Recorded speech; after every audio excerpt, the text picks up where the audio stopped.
গৌরনগর ব্লকে বিগত দিনে দুর্নীতি সহ স্বজন পোষণ হয়েছে, কিন্তু কংগ্রেস সেই পথে পা মারাবে না। কংগ্রেস মানুষের জন্য কাজ করবে বক্তব্য ভাইস চেয়ারম্যান মোহাম্মদ বদরুজ্জামান। সেই সাথে তিনি বলেন, গৌরনগর ব্লককে একটি মডেল ব্লক হিসেবে গড়ে তোলার প্রতিশ্রুতি পূরণে উন্নয়নমূলক কাজের ধারা অব্যাহত রাখবে গৌরনগর পঞ্চায়েত সমিতি। রাজ্যের মোট ৫৮টি ব্লকের মধ্যে একটি মাত্র গৌরনগর ব্লক, যেখানে ২০২৪ সালে ত্রিস্তর পঞ্চায়েতের ১০০% আসনে নির্বাচন অনুষ্ঠিত হয়েছে এবং ফলাফল নজির স্থাপন করেছিল কংগ্রেস দল। ১৩ আসন বিশিষ্ট গৌরনগর পঞ্চায়েত সমিতির ৮টি আসনে কংগ্রেস দল এককভাবে জয়লাভ করে। বাকি ২টি আসনে সিপিএম এবং ৩টি আসনে শাসক বিজেপি দলের প্রার্থীরা জয়লাভ করেছিল। অপরদিকে গৌরনগর ব্লকের ২০টি গ্রাম পঞ্চায়েতের মধ্যে ১৫টি গ্রাম পঞ্চায়েত কংগ্রেসের দখলে যায়। ২০২৪ সালের ২৩ আগস্ট গৌরনগর ব্লক প্রাঙ্গণে মুক্ত মঞ্চে অনুষ্ঠিত হয়েছিল শপথ গ্রহণ অনুষ্ঠান। চেয়ারম্যান পদে শপথ গ্রহণ করেন লক্ষ্মী নম এবং ভাইস চেয়ারম্যান পদে শপথ গ্রহণ করেন মোহাম্মদ বদরুজ্জামান। প্রায় ৫ মাস শেষে বৃহস্পতিবার গৌরনগর পঞ্চায়েত সমিতির স্ট্যান্ডিং কমিটির বৈঠক অনুষ্ঠিত হয় পঞ্চায়েত সমিতির কনফারেন্স হলে। নির্বাচন পরবর্তীতে নতুন পঞ্চায়েত সমিতি গঠন হওয়ার পর প্রথমবার এই স্ট্যান্ডিং কমিটির বৈঠক অনুষ্ঠিত হলো।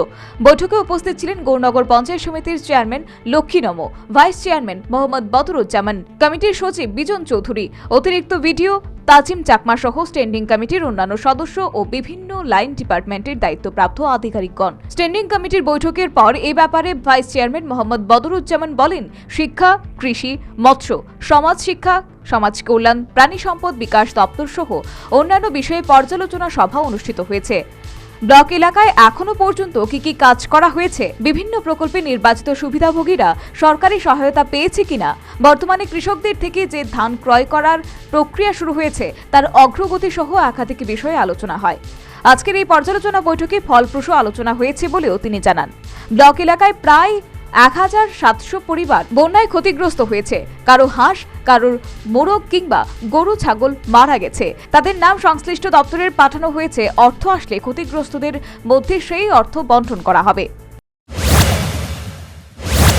তাদেরকে আর্থিক সহায়তা করা, এটা ডিপার্টমেন্টের কাছে পাঠানো হয়েছে। ডিপার্টমেন্টের তরফ থেকে অর্থ আসলেই তাদেরকে পেমেন্ট করা হবে।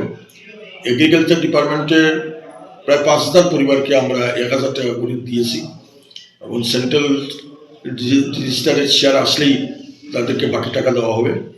ফিশারি ডিপার্টমেন্টের আমরা প্রায় ১০০ পরিবারকে আমরা কাউকে ৩,৪০০ টাকা, কাউকে ২,৫০০ টাকা করে আমরা দিতে পেরেছি। এখানে এসসি, এসটি, ওবিসি সব রেশিও মেনটেন করি এই টাকাটা প্রদান করা হয়েছে।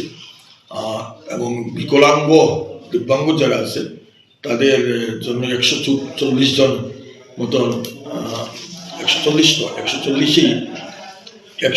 জনের মতন স্যাংশন হয়েছে, যারা মাসে ২,০০০ টাকা করে পাবেন, যেটা সিডিউর সুপারভাইজারের তরফ থেকে রিপোর্ট পেয়েছি। এটা একটা আমরা অনুষ্ঠান করে আমরা তাদেরকে এই অ্যাপয়েন্টমেন্ট। তিনি বলেন, কৃষি দপ্তরের প্রায় ৫,০০০ পরিবারকে ১,০০০ টাকা করে আর্থিক সহায়তা দেওয়া হয়েছে। কেন্দ্রীয় বরাদ্দ আসলে তাদের বাদবাকি অর্থ প্রদান করা হবে। মৎস্য দপ্তরের প্রায় ১,৫০০ পরিবারকে ২,৫০০ থেকে ৩,০০০ টাকা করে অর্থ সাহায্য প্রদান করা হয়েছে। ইতিমধ্যে ব্লক এলাকায় ১৪০ জন দিব্যাঙ্গদের ভাতা মঞ্জুর হয়েছে। শীঘ্রই একটি অনুষ্ঠানের মধ্য দিয়ে তাদের স্যাংশন লেটার তুলে দেওয়া হবে। প্রাণী সম্পদ বিকাশ দপ্তরের মাধ্যমে মোরগ ও হাঁসের বাচ্চা প্রদান করা হবে। ভাইস চেয়ারম্যান মোহাম্মদ বদরুজ্জামান আরও বলেন, ব্লক এলাকায় প্রাণী সম্পদ দপ্তরের অধীন গো প্রজনন কেন্দ্র অর্থাৎ ভেটেরিনারি সাব সেন্টারের জন্য জায়গা বরাদ্দ থাকলেও কোথাও কোথাও ঘর নেই। কর্মী স্বল্পতার কারণে দপ্তরের সুবিধা পাচ্ছেন না সাধারণ নাগরিকরা। শীঘ্রই দপ্তরের মন্ত্রীর কাছে এই ব্যাপারে রেজুলেশন পাঠানো হবে বলে তিনি জানান।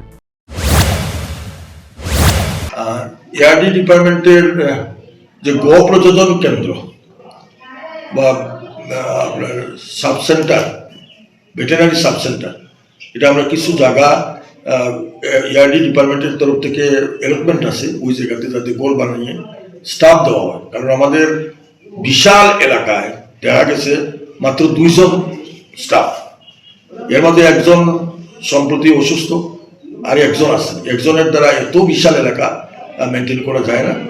যাতে এখানে স্টাফ বেশি দেওয়া যায়, তার জন্য মাননীয় মন্ত্রীর কাছে আমরা আজকে রেজুলেশন পাঠিয়েছি।